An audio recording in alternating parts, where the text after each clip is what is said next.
El Tecnológico Nacional de México y el Instituto Tecnológico de Durango agradecen al psicólogo clínico Román Rodríguez Raceo por la plática Prevención a las Adicciones impartida para los alumnos de Ingeniería Bioquímica del Instituto el martes 23 de noviembre del 2021. El facilitador cursa la licenciatura en Psicología Clínica en la Universidad Central de Venezuela, recibiendo formación en la mención Psicología Clínica Conductual y realiza estudios de posgrado en la especialización en Psicología Clínica Comunitaria de la Universidad Católica Andrés Bello en Caracas. En su formación académica cuenta adicionalmente un diplomado en Tratamiento de las Adicciones en el Instituto de los Altos Estudios Armando Gabaldón de Caracas, un diplomado de Perfeccionamiento Profesional en Evaluación Neuropsicológica en el Instituto de Posgrado de la Universidad Central de Venezuela y un curso de formación intensiva en Tratamiento de las Adicciones de la Universidad Nacional 3 de Febrero de Buenos Aires. En su trayectoria laboral presenta más de 15 años de experiencia en el área de psicología clínica, desempeñando funciones tanto en el área de prevención como en brindar atención a pacientes con distintas problemáticas psicológicas en instituciones, hospitales, comunidades terapéuticas y centros especializados, tanto en México como en Venezuela. Se ha desempeñado como docente del Centro de Estudios de Inteligencia de Caracas y la Universidad Autónoma de Durango. Ha realizado varias ponencias tanto a nivel nacional como internacional. Actualmente ejerce funciones como terapeuta en la comunidad terapéutica Misión Corián de Durango y en la consulta privada. Bienvenido y muchas gracias. Podemos empezar. Sí, lo primero que me gustaría decir es que me gustaría poder estar en interacción, ¿no? En poder hablar y responder sus dudas. Yo tengo una presentación hecha, hay mucha información, así que hoy vamos a hablar de adicciones o de prevención de estas. Bien, comencemos entonces. Miren, para entender el problema de las drogas, hay como tres grandes factores, ¿no? Por un lado está la sustancia en sí misma, las drogas. Obviamente, por otro lado estamos las personas, quienes al final de cuentas las consumimos. Y obviamente, por otro lado está el medio, ¿no? Todo este tema familiar, cultural, social. Entonces, como ven, el tema es muy, muy, muy grande, ¿no? En el medio encontramos la cultura, ¿no? Y encontramos que culturalmente hay una cultura hacia el consumo de drogas, ¿no? Encontramos que está muy arraigado en la sociedad, por ejemplo, el consumo de alcohol, ¿no? Cuando hablamos y decimos, para todo mal mezcal y para todo bien también, o cuando escuchamos la música y botella tras botella tras botella para olvidarme de ella, y ahí está, ¿no? Presente sal, tequila y limón, ¿no? Son como, forma parte de una cultura o una forma de identificación con algunas sustancias, como por ejemplo ahorita el alcohol, lo que acabo de mencionar, ¿no? Y así socialmente hay, digamos, una sociedad que propicia el consumo de algunas sustancias o unas subculturas dentro de esta sociedad donde se percibe de cierta manera el consumo de sustancias, ¿no? En el medio también están las leyes, está la geopolítica, están intereses económicos, están organizaciones que se dedican al traslado y al tráfico de sustancias, la familia, la escuela, etcétera, etcétera, etcétera, ¿no? Eh, Luego también incluso podríamos hablar del uso medicinal de algunas sustancias, si son drogas o no, porque se usan como medicina. Pero bueno, ahí hay mucha tela que cortar, mucho que analizar, pero digamos que no voy a enfocarme en lo social en esta plática, ¿no? Por otro lado está la persona, estamos nosotros. Bueno, quería comentarles, antes de pasar a la persona, si el uso de drogas es una enfermedad o no. Yo creo que eh, ahí hay un tema importante porque lo que queremos es prevenir el daño y cómo entender si es una enfermedad o no. Y ahí está la primera de las preguntas, ¿no? ¿Creen que ustedes se puede uno enfermar por el consumo de drogas? ¿Cómo se llama esa enfermedad? ¿Será curable o no? En la experiencia clínica, pues todo el mundo, todos los usuarios y consumidores de drogas, la mayoría pues no logra identificar hasta que los daños están muy grandes y pues la negación siempre está ahí presente, ¿no? Esto lo controlo yo, no hay ningún problema, no esté fastidiando, yo lo dejo cuando quiera, la droga no me controla, yo controlo las drogas, etcétera, etcétera. Entonces, pareciera que sí, que hay una enfermedad allí y que se va desarrollando progresivamente, ¿no? Y que esta no es curable, ¿no? Es solamente tratable. Miren, hay muchos modelos en cuanto al curso de la enfermedad. Ahorita vamos a hablar rápidamente de alguno de estos. Y sí, pues entender que hay un riesgo en desarrollar la enfermedad. Entonces, ¿cómo definimos drogas? La siguiente pregunta quizás para algunos de ustedes, ¿no? ¿Qué entiende por droga? Porque hay también algunas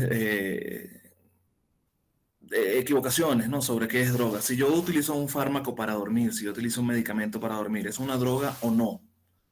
Eh, si yo utilizo la marihuana porque está prescrita médicamente, porque hay una adicción, usualmente, aunque a veces confundimos el término, la droga se define como toda sustancia que al ser ingerida, al ingresar a nuestro cuerpo, altera el sistema nervioso y lo modifica, ¿no? Modifica el pensamiento, modifica las emociones, ¿no?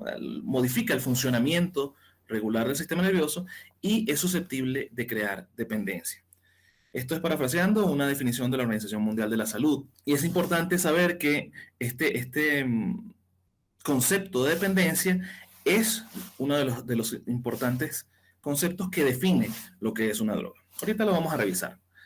Entonces, por ejemplo, cuando hablamos de droga, otra vez se abre otro universo porque cada sustancia pues dependería del tipo, de los efectos que genera, de la dosis que consumes, de la frecuencia con la que consumes, la vía de administración también modifica los efectos, el poder adictivo de cada sustancia, la disponibilidad que hay, y hay que analizar un montón de cosas, ¿no? El tiempo que el usuario la está utilizando. Incluso, ¿no? Siempre se están generando algunas prácticas alternativas, incluso por moda, ¿no? Esto, por ejemplo, del vapear, estos cigarrillos electrónicos que generan muchísimo, muchísimo humo y que pues se introducen en el mercado hace pocos años y que apenas ahora es que se está descubriendo el gran daño que esto genera. De hecho, el vapear genera muchísimo más daño que el tabaco tradicional, ¿no? De forma de cigarrillos. Y bueno, estas drogas también pueden interactuar cuando hay consumos de distintas sustancias. Entonces, yo fumo y estoy bebiendo alcohol y se van modificando los efectos que esto produce en el sistema nervioso central. Muy bien. También cuando hablamos de drogas hay digamos, una diferenciación en los tipos, ¿no? Desde el punto de vista legal hablamos de drogas legales o ilegales. Entonces, entre las legales obviamente estarían el alcohol, el cigarrillo. En este momento se está produciendo pues, ya no solo la despenalización, sino también la legalización del uso de la marihuana en México y en otras partes del mundo. Pero entonces el hecho de que sea legal es una droga diferente, sigue siendo una droga o no, hace daño o no porque sea legal.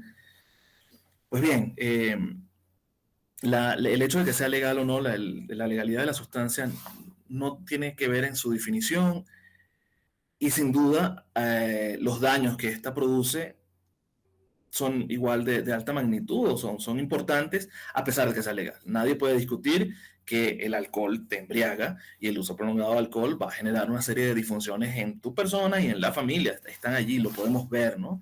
Y el deterioro se hace tan grande al final que podemos ver personas en situación de calle dedicadas al consumo del alcohol, pues los llamamos, ahí están los T por 8, ¿no? A pesar de que es una sustancia legal y que en cualquier tienda la conseguimos en cualquier momento. Entonces esa definición no nos ayuda desde el punto de vista de la salud, de la clínica. Igual que las drogas fuertes o débiles, ¿no? ¿Qué tanto nos ayuda a identificar el efecto? O clínicamente hay sustancias que puedan ser mejores o no por sus efectos. Pues los efectos no definen la droga, lo que lo define, como vamos a ver más adelante, es justamente esto de la dependencia, de la tolerancia o del síndrome de abstinencia o de supresión. Y hay una definición un poco más clínica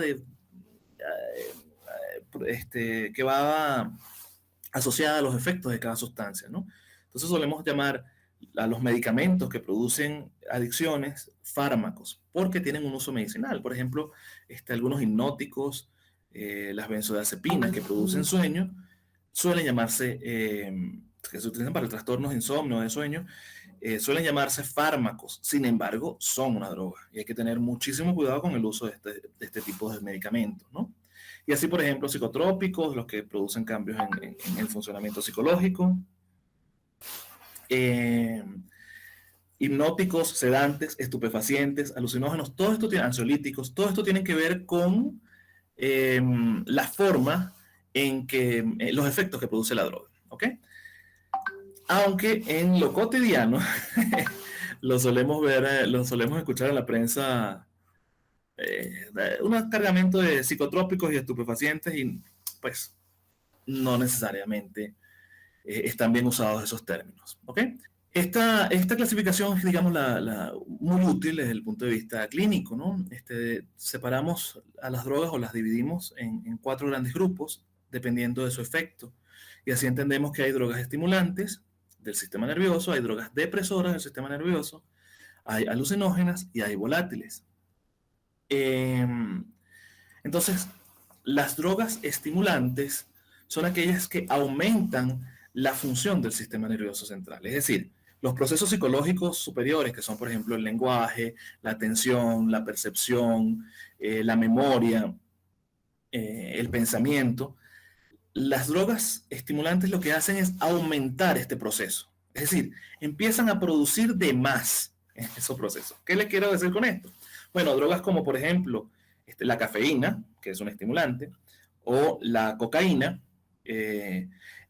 aumentan la función del sistema nervioso central. Entonces empezamos a percibir de más. Entonces empezamos a ver cosas que no existen y tenemos alucinaciones. Empezamos a pensar de más y desarrollamos, pues, por ejemplo, delirios. ¿Okay?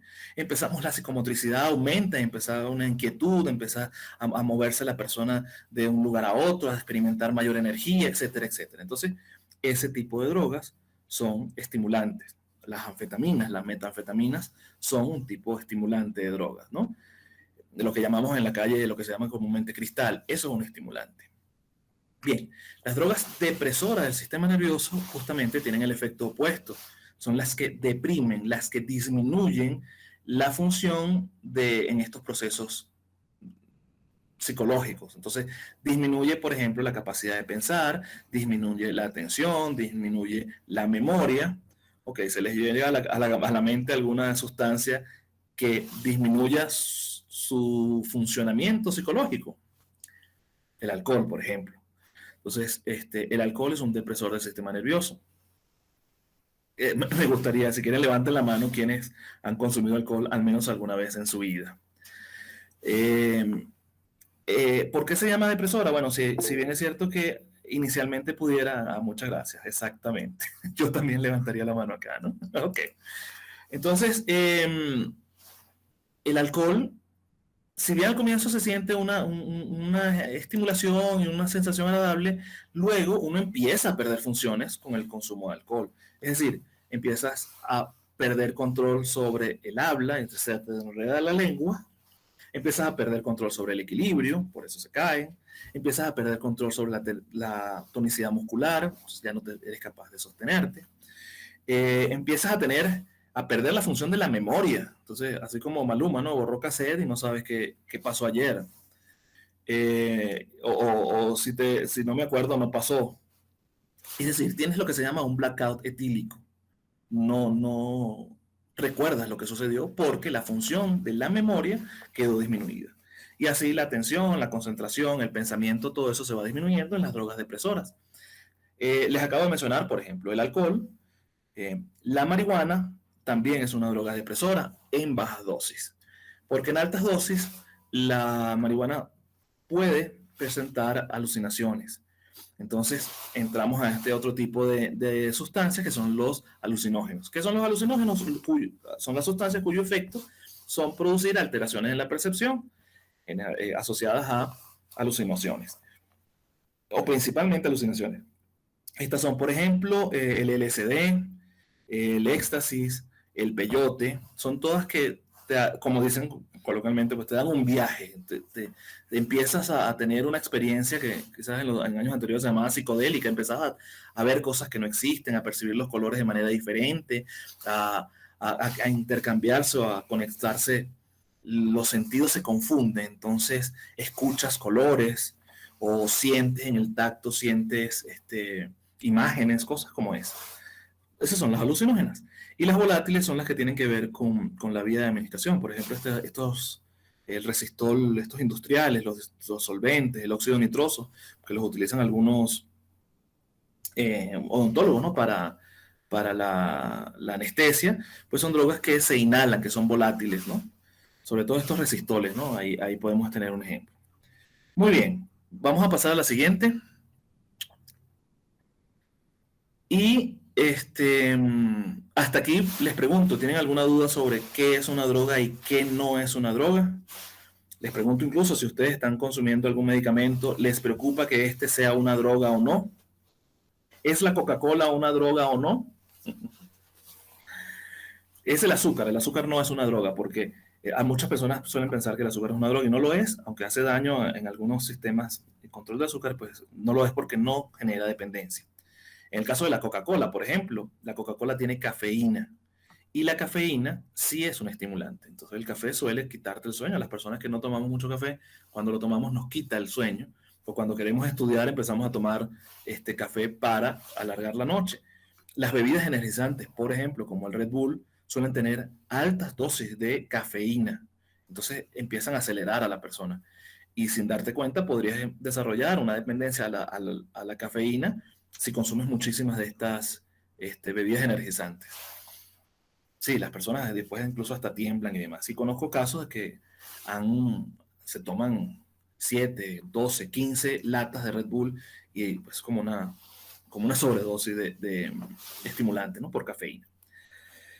Bueno, los leo en el chat cualquier duda. Fíjense, el uso de drogas está asociado a múltiples enfermedades psicológicas. Casi todas las enfermedades descritas en los manuales psiquiátricos pueden ser inducidas por las drogas. Trastornos psicóticos, que es lo que comúnmente le decimos, no, el hombre se volvió loco, ¿no? Se quedó en el viaje, se quedó arriba, perdió contacto con la realidad. Eso es un trastorno psicótico, hay delirios, hay alucinaciones, esa persona pierde el contacto con la realidad y puede ser un efecto temporal o permanente del uso de drogas. Los trastornos bipolares, la depresión también puede ser inducida por sustancias, la ansiedad, el trastorno obsesivo compulsivo, estas personas que tienen un pensamiento rígido y que eso no le permite funcionar en lo cotidiano, alteraciones del sueño, pues todas las drogas afectan el sueño, ¿no? Desde el café hasta la heroína, las metanfetaminas, disfunciones sexuales, delirium, trastornos neurológicos de múltiples tipos. Lo que quiero mostrar es que pareciera que inicialmente el uso de drogas puede ser placentero o hasta divertido, pero cuidado porque al final de cuentas hay un altísimo riesgo de desarrollar enfermedades psiquiátricas. ¿Cómo definimos entonces el problema de las adicciones? Con tres grandes pilares. La primera es la dependencia, la segunda es otro síntoma que es la tolerancia. ¿Qué es la tolerancia? Pues la necesidad de cada vez mayores dosis para obtener el mismo efecto inicial. Es decir, cada vez necesitamos más y más dosis. ¿Ok? Siguiente. El síndrome de supresión o el síndrome de abstinencia se presenta cuando hay un retiro súbito de la sustancia. Entonces el cuerpo se enferma, empieza a tener una cantidad de síntomas como mareos, vómitos, dolores musculares, calambres, escalofríos. Bueno, dependiendo de cada sustancia, cada una de ellas tiene su síntoma o su cuadro de abstinencia. Y por último, entonces, en esta definición de lo que es la dependencia, encontramos justamente la definición de lo que es adicción, encontramos la dependencia. ¿Qué es la dependencia?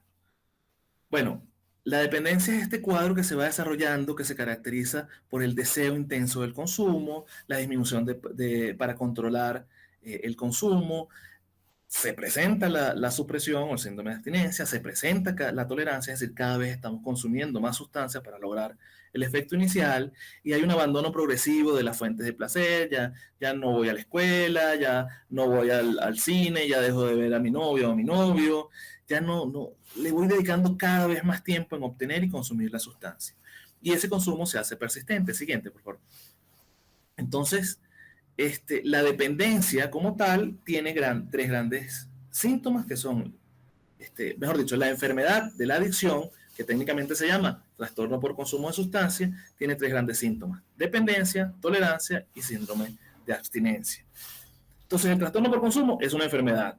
Pues sí, es incurable, solo tratable, es crónica, es recurrente, y se define por esa conducta compulsiva en la búsqueda y el consumo de drogas, por la pérdida de los límites en el consumo, ¿no? Hay un deterioro incluso social, moral, hay un deterioro cognitivo, el pensamiento se hace disfuncional, se hace insano, empiezas a pensar cosas muy raras, empiezas a pensar que quizás hay resentimientos hacia ti, o que la gente lo que hace es molestarte y no te comprende, empiezas a aislarte. Ok. Y puede haber un deseo persistente de consumo, e incluso hay un fracaso en intentos de regular o abandonar el consumo. Es decir, no, yo esto lo controlo yo, no pasa nada, yo me voy a tomar una chevita y ya, y me voy de la fiesta, y terminas ebrio encima de la mesa bailando, ¿no? Entonces no puedes controlarte ya.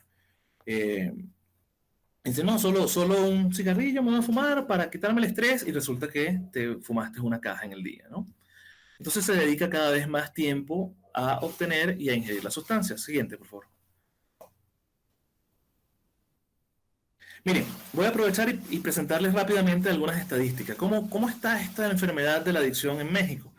Pues hay datos alarmantes. Qué bueno que levantaron la mano, porque el 70% de la población refiere al menos alguna vez haber consumido alcohol o tabaco. Eso significa que si tenemos en un salón de clase 50 personas, pues casi todas pudieran haber probado el alcohol, y la mitad el tabaco. ¿Ok? 7 de cada 10 en alcohol y 5 de cada 10. Bueno, pero interesante también es el uso que se le está dando el consumo de marihuana. Casi el 9% de la población refiere alguna vez haber probado marihuana, y esto aumenta en el caso de los hombres al 14%. Así es que si en ese salón de clase probablemente habrían 7 personas que han probado marihuana, es mucho, 7 varones, ¿no? Ok, quería mostrarles que en la enfermedad el 2% de la población ha desarrollado una adicción, ha desarrollado la enfermedad hacia el consumo de alguna sustancia. En ese salón de clase de 50 personas, probablemente entonces una ya está clínicamente enfermo. Y cada vez las edades de inicio van disminuyendo, es decir, cada vez empezamos a consumir más temprano. Eso hace que el curso de la enfermedad sea aún peor. Para los datos técnicos aquí les muestro cómo el consumo se ha venido incrementando. Los datos disponibles más recientes son los de el 2016, y ahí vemos aumento significativo. Sin duda, el consumo ha venido aumentando hasta la fecha. Pero en el caso de drogas de alto riesgo, como el fentanilo, que es un derivado del opio, ¿no? Entre el 2019 y el 2020, el aumento ha sido, si lo ven en la siguiente gráfica de la derecha superior, ha sido muchísimo. ¿Qué significa eso? Que cada vez es más probable que no solo te ofrezcan tabaco, que no solo te ofrezcan alcohol, marihuana, sino que también te ofrezcan cristal o fentanilo. Entonces, cada vez está más presente allí. Y vemos, siguiente, por favor. Vemos que cada vez en los centros de tratamiento la gente está pidiendo menos ayuda por el consumo de marihuana o el consumo de alcohol, y cada vez está pidiendo más ayuda por el consumo de estimulantes tipo anfetaminas, es decir, cristal. Fíjense el mapa. La ETA son estimulantes tipo anfetamínicos, y es la mayor razón de solicitudes de tratamiento en México. Ahí está en el mapa. En el estado de Durango es la mayor razón de solicitudes de tratamiento. Entonces, tenemos realmente un problema social y una epidemia con el uso del cristal y de estos estimulantes de tipo fentamina, ¿no? y son drogas de altísimo riesgo. Así es que aguas con eso, ¿no? Mucho cuidado. Seguimos, por favor. Hay quienes piensan que el alcohol no hace daño porque es una droga legal y porque, bueno, yo me puedo echar una chevita y no pasa nada, o me tomo mi tequilita y no pasa nada. Resulta que el 90% de las defunciones asociadas al consumo de sustancias está ligada al alcohol, está asociada al alcohol. Entonces, pues sí, eventualmente el consumo de alcohol puede ser mortal. Y para aquellos que piensan que la marihuana o el cannabis no es dañino, es una hierba natural, no hay riesgo de sobredosis, no me voy a hacer daño, pues resulta que el año pasado más de 1.000 casos, más de 1.000 urgencias médicas fueron atendidas en México producto del consumo de cannabis. Siguiente, por favor. Entonces, lo que quiero decir es que quizás la cultura de las drogas nos ofrece una cosa y la realidad de los efectos es algo diferente a lo que comúnmente conocemos. Por eso es que es muy importante tener la información, ¿no?, correcta en nuestras manos. Bien, retomando entonces el tema de la enfermedad, del trastorno por consumo, encontramos que siempre hay un déficit en el control del consumo, que cada vez este consumo se hace más riesgoso y que cada vez, siguiente, hay un deterioro social. Es decir, el consumo de drogas empieza a afectarme en la escuela, empieza a afectarme en el trabajo, con la familia, con la pareja, además de los efectos que tengo en mi persona, que son de múltiples tipos, ¿no? Hay cambios biológicos, entonces empieza el cerebro a cambiar, a hacerse un cerebro adicto, dependiente de la sustancia, pero también mis pulmones empiezan a cambiar, mi hígado, mis riñones, mi sistema circulatorio, mi corazón. Entonces, hay cambios fisiológicos, hay cambios de conducta, obviamente, les acabo de mencionar, un poco el deterioro social, y también hay cambios en el pensamiento, en lo cognitivo. Quería decir un poco que la intoxicación aguda, pues en el momento del consumo las personas lo que buscan es un subidón, ¿no? Es un sentirse mejor, pero con el transcurso de la enfermedad, estos consumos y el desarrollo de la tolerancia, como ya dije, el paciente, la persona no consume ya para sentirse bien o sentir esos efectos, sino para aliviar el malestar que produce la supresión. Entonces, la experiencia ya no es placentera, ya la experiencia es consumir para alcanzar el mínimo. Pues yo tengo que tomarme esta taza de café porque si no me dan temblores. Yo tengo que fumar porque si no, no puedo concentrarme en mi tarea. Entonces, yo tengo que fumar marihuana porque si no soy incapaz de relajarme. Entonces, cambia totalmente ahí la experiencia y son indicadores de la dependencia. Y que a lo largo de las intoxicaciones, pues en el momento de los síntomas iniciales hay una intoxicación aguda, así se llama, pero esa intoxicación queda a lo largo del tiempo y va produciendo lo que es una intoxicación crónica, ¿no? Siguiente, por favor. Entonces, los metabolitos de las drogas, los residuos de estas sustancias van quedando en nuestro cuerpo y nos van enfermando de manera crónica. ¿Cómo es el curso de la enfermedad? Bueno, al inicio se consume de manera experimental, desconocemos los efectos, por curiosidad, porque alguien me invitó, y esa persona no es el estereotipo es que dile no a las drogas. No, vale, la persona que te va a invitar muy probablemente va a ser un familiar, va a ser tu amigo, va a ser tu primo, está súper cerca de ti. Ok. Y pasamos luego, siguiente, al consumo ocasional. Usualmente se consume en grupos, en fiestas, de vez en cuando, aprobé con algún amigo o en alguna ocasión. Se conocen los efectos de la droga y generalmente es este tema social. Luego pasamos siguiente al consumo habitual, en las que las personas empiezan a consumir en diversas situaciones, ya no solo en fiesta, también en mi casa o en el trabajo, perdón, se hace cada vez más frecuente, ¿no? Y se conocen los efectos y por eso se consume. Y pasamos siguiente al abuso perjudicial, es decir, intencionalmente yo busco el efecto de la sustancia, ya conozco sobre esta, las variedades, las dosis, empiezo a tener los utensilios, la parafernalia, la pipa, las cosas para poder consumirla. Y usualmente empiezo a desarrollar el consumo a distintas sustancias, ¿no? El policonsumo. Siguiente, cada vez más aumenta el consumo de riesgo y me enfrento a situaciones de mayor riesgo, de mayor daño para mi salud, hasta llegar a un consumo totalmente dependiente en el que constantemente se necesita la intoxicación, ¿no? Son frecuentemente, todos los días, o todos los fines de semana, o varias veces al día. Bueno, ahí se consume para aliviar este malestar, ¿no? Y empiezan a tenerse problemas físicos, incluso el deseo de abandonar el consumo, y ya no puede la persona por sí sola, ¿no? O se le hace muy difícil. Siguiente, por favor. Bien, para el siguiente ejercicio yo quisiera que le voy a dedicar unos 2 minutitos, 3 minutitos para que respondan esta encuesta. Fíjense que aquí hay mitos y realidades sobre el consumo de drogas. Por favor, la siguiente, Lore. Aquí tienen un código que les comparto. Por favor, tómenle una fotografía o vayan al link con el código y llenen la encuesta que ahí está presente. ¿Ok? Ajá. Es una serie de preguntas de verdadero o falso. Ya algunas de estas las hemos adelantado, pero respóndanla con el conocimiento que tenían antes de esta charla. O sea, ¿qué creen ustedes sobre el consumo de la sustancia? ¿Mitos o realidades? ¿De acuerdo? Y por favor la envían para rápidamente revisar sus respuestas acá. ¿Están todos de acuerdo, no, en hacer la actividad, participación? Porque si no, no se logra el objetivo, ¿no? Los que estén haciendo la actividad, por favor, levanten la mano. Los que estén llenando la encuesta. Muy bien, gracias. Eso es.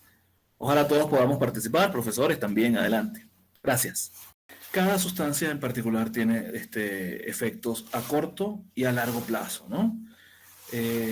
Por ejemplo, el alcohol en lo inmediato, pues, si alguno ha consumido alguna vez alcohol lo sabe, ¿no? En lo inmediato se experimenta, pues, desinhibición social. A veces las personas, hay cambios en el estilo de interactuar, cambio en lo social. Las personas que son tímidas pueden volverse más extrovertidas. Las personas que son extrovertidas pueden volver más calladas. En realidad lo que produce inicialmente es una desinhibición, es decir, hay la pérdida de las funciones del lóbulo frontal, evitan, que son las que te controlan, las que te dicen no hagas eso, pues se pierden. Entonces terminas haciendo cosas que luego te arrepientes, de las que luego te arrepientes, como te digo. El consumo, cuando aumenta la dosis de alcohol, entonces empiezas a tener fallos en la memoria, empiezas a tener fallos en el equilibrio, fallos en la marcha, fallos en la atención, hasta que eventualmente tu hígado no puede procesar la cantidad de alcohol y pudieras quedar incluso dormido, casi que inconsciente, ¿no? Pero a largo plazo el consumo de alcohol genera problemas cardiorrespiratorios, es decir, cardiocirculatorios, genera problemas en el hígado, genera problemas cognitivos, también durante el embarazo genera adicción a los bebés, se presenta un síndrome fetal, alcohólico fetal, y los niños nacen ya alcoholizados. Entonces, sin duda, pues los efectos del alcohol son marcados, y mientras más consumes, pues aparte de todo el deterioro social, de todo el deterioro en las relaciones familiares, que te ponen en mucho riesgo. Lamentablemente la incidencia del alcoholismo en México y en general en Latinoamérica es muchísima, y no dudo que cualquiera de nosotros conozca una persona o familiar o un amigo con el problema del alcohol, ¿no? Con alcoholismo. Así también la marihuana, inicialmente puedes experimentar sensación de bienestar, de relajación a bajas dosis. Incluso algunas personas la utilizan para desarrollar habilidades creativas y demás, porque los sentidos empiezan a alterarse, ¿no? La percepción y la atención, todo eso se cambia. Pero con el uso prolongado de la marihuana, pues se presenta lo que es un síndrome motivacional, que se confunde muchísimo con la depresión. No queremos hacer nada, nos aislamos socialmente, dedicamos cada vez más tiempo al consumo de la sustancia, empezamos a tener problemas respiratorios, si la forma de consumo es fumada, problemas en lo emotivo, pasamos a la labilidad emocional, e incluso cuando se consume a altas dosis, la marihuana pudiera producir alucinaciones, entonces se convierte en un alucinógeno. Bien, y así con cada una de las sustancias. Yo creo que nos extendemos demasiado si empezamos a evaluar los efectos a corto y largo plazo que tienen cada sustancia. Pero no duden que el uso de, por ejemplo, de la cocaína, aunque inicialmente pueda ser un estimulante y nos sentamos muy bien, a mediano y largo plazo, pues desarrollas una gravísima adicción con deterioro importante en funciones cerebrales, con deterioro importante en el corazón, en todo el sistema circulatorio. ¿Qué podemos hacer frente al consumo de la sustancia o si es un familiar que está consumiendo? Bueno, miren, dos conceptos fundamentales. Factores de riesgo son todos aquellos factores que aumentan la probabilidad del consumo. ¿Ok? Pasamos rápidamente, Lore, vamos a ir rápido para terminar pronto. Estos pueden ser personales, familiares, sociales, académicos, o sea, siempre vamos a encontrar un riesgo en cualquiera de los ámbitos de nuestra vida. Pero los más riesgosos, obviamente, son los que tienen que ver conmigo. Si yo tengo curiosidad por probar la droga, si soy dependiente, si tengo amigos de consumo, si tengo baja autoestima, si tengo algunos conflictos en mi historia de vida, abusos, violaciones, maltratos, que me hacen el deseo de escapar de esa realidad a través del consumo, pues aguas, porque se convierte todo eso en factores de riesgo. Siguiente, ¿ok? Si no sé qué hacer con el tiempo libre, no sé cómo tomar decisiones, bueno, son factores de riesgo. Ahora, lo opuesto a esto son los factores de protección. ¿Qué debemos perseguir? Desarrollar todos aquellos factores que eviten que las personas consuman. Y aquí obviamente la escuela, la familia, tienen especial importancia. Entonces, factores de protección dentro de la familia, una familia bien integrada, con límites claros, bien disciplinada, con comunicación abierta, que se pueda expresar las emociones claramente, con valores adecuados, pues son factores de protección todos. Entonces sería un riesgo si tienes un familiar consumidor, etcétera, etcétera. ¿Ok? Bien, y en lo personal seguimos aquí los factores que te puedan proteger. ¿Qué cosas hay que desarrollar? Bueno, nuestra capacidad de poner límites, de respetar. Estas cuarentenas significan las personas que están en riesgo. Oye, si él es consumidor, si sabes que te va a invitar, si te pone en riesgo, aunque sea tu novio, amiga, date cuenta, como dice el meme, ¿no? Entonces, mantén una sana distancia de esta relación porque es que te puede poner en riesgo de que tú desarrolles una adicción. Luego también nuestra claridad de los valores, nuestra valoración de la salud, el desarrollo de habilidades para la vida te protegen contra el consumo. Y esto es bien importante, siguiente, ¿qué son las habilidades para la vida? Bueno, todas esas cosas que al final de cuentas nos van a proteger, no solo del consumo de drogas, sino nos van a poder orientar hacia el bienestar, ¿no? Que al final de cuentas es lo que buscamos.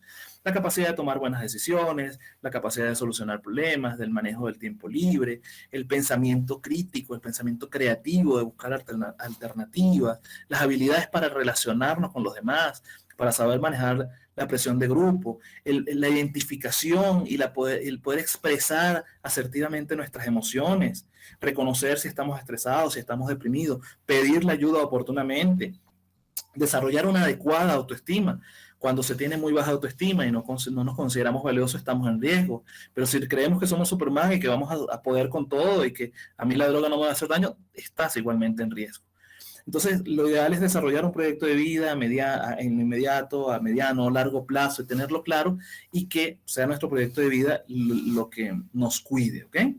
Ana, levantaste aquí la mano, no sé si fue ahorita o hace tiempo. Siguiente, por favor, ya estamos para terminar. Quería decirle dos cositas más. Preguntarles a ustedes, ¿te identificas con algunos de estos indicadores? No lo vamos a levantar la mano, sino que puedan responder ustedes en su cabeza sí o no. Siguiente, por favor. Vamos a ir pasando, cada pregunta se va a ir presentando con cada clic, vamos a ir rápidamente revisándola. ¿Has probado alguna vez o usas drogas actualmente? ¿Consumes para manejar tus emociones? A ver, siguiente. Es decir, esto de que consumo para aliviar, me siento depre, vamos a echarnos una peda. Me siento alegre, vamos a tomar, por ejemplo. ¿Has perdido amistades o te parecen aburridas las personas que no consumen? ¿Empiezas a aislarte socialmente? ¿Faltas sin justificación a clases? Adelante, seguimos rápidamente.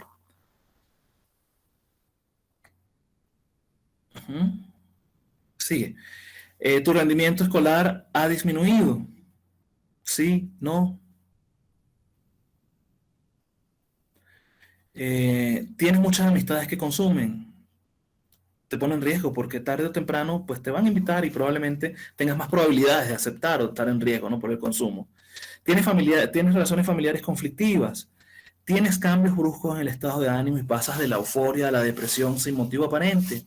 Continuamos.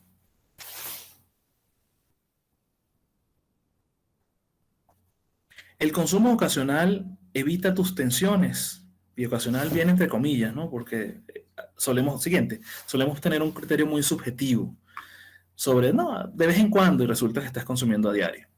¿Te sientes irritado o nervioso con frecuencia? Adelante. A veces reaccionas agresivamente ante los demás. Siguiente. ¿Has tenido lagunas mentales por consumir? Esto de borraste casé porque la noche en la fiesta no te acuerdas qué pasó.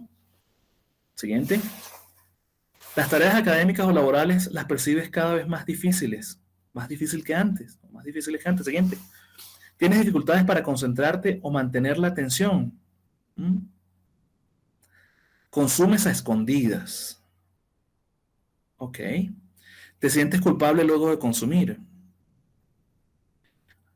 ¿Consumes ahora más que antes? ¿Crees que no tienes ningún problema a pesar de que otros te dicen que lo tienes?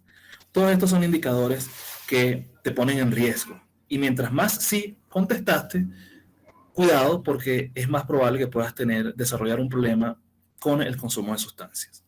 ¿Qué hacer? ¿Dónde acudir? Obviamente al departamento de psicología como primera vía. Creo que la profesora Lorena está muy sensibilizada al tema y creo que la academia también.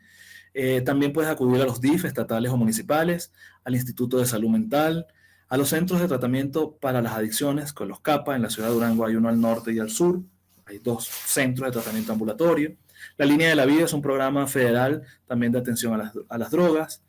Los grupos como AA, o sea, Alcohólicos Anónimos, Narcóticos Anónimos, o en el caso de tener un familiar consumidor, un hermano, un padre, madre, un novio, lo que sea, acude entonces a los grupos de Al-Anon, aunque no es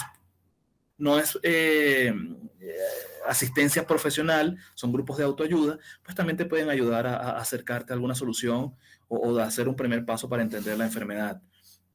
Los centros de atención a las adicciones, como por ejemplo las comunidades terapéuticas, Misión Corián, es un punto también de ayuda. O acude con un profesional de la salud mental, ¿no? En este caso quedo yo completamente a la orden. Adelante. Gracias, Luis, por tu comentario. Para terminar entonces, les dejo acá, agradecido de la charla, agradecido de su... Creo que el video dura 5 minutos, creo que no vamos a tener ya tiempo. Les podría dejar también el link, pero ya estamos por la hora y no quiero atrasarlos en sus clases. Entonces pasamos a la siguiente lámina. Perfecto. Ahí está, pues decirles que agradecido con su participación y con la invitación y dejarles ahí mis contactos. ¿De acuerdo? Okay, perfecto. Pues, muchas gracias. No, Román, al contrario, gracias a ti, ingenieros, maestros, felicidades por esta sensibilidad que tienen para este tipo de temas. Es una lucha ardua los que hacemos quienes estamos en salud mental por todas las cosas que están en contra, y tener estos pequeños espacios se vuelven unas grandes ayudas. Así que muchísimas gracias por facilitarnos el espacio con sus alumnos. Román, nuevamente reconocer tu trabajo, tu experiencia. Sí, adelante, dime. Quisiera decir algo más. Lamentablemente no hubo mucho tiempo para las preguntas y respuestas. Pero, por favor, ahí está mi teléfono. Escríbanme al WhatsApp o mándenme un audio y con gusto les atiendo sus dudas, ¿de acuerdo? Acá deberíamos de tener como una sesión de información, una sesión de videos y una sesión de preguntas y respuestas, ¿no? Si existe alguna otra oportunidad y vernos presencialmente o algún programa de atención a cada uno, a los estudiantes en grupos, quedo completamente a la orden. Si hay propuestas para nuevos temas o otras cosas antes de que se nos acabe el semestre, pues nos dicen y con todo gusto estamos a sus órdenes como siempre. Román, nuestro reconocimiento y agradecimiento. Ustedes. Muchísimas gracias, licenciado. Muchísimas gracias, Lore, por su apoyo. No, sí. Todo lo contrario. Igualmente, muchas gracias. Ojalá y esta plática sea verdaderamente aprovechada y productiva para nuestros chavos. Sí, eso es lo que deseamos. Siempre habrá alguien pidiendo ayuda y siempre habrá alguien que quiera dar la ayuda. Así que aprovechen, chicos. Bonita mañana para todos. Gracias, buenos días. Gracias. Realmente, Muchas gracias. gracias, hasta luego.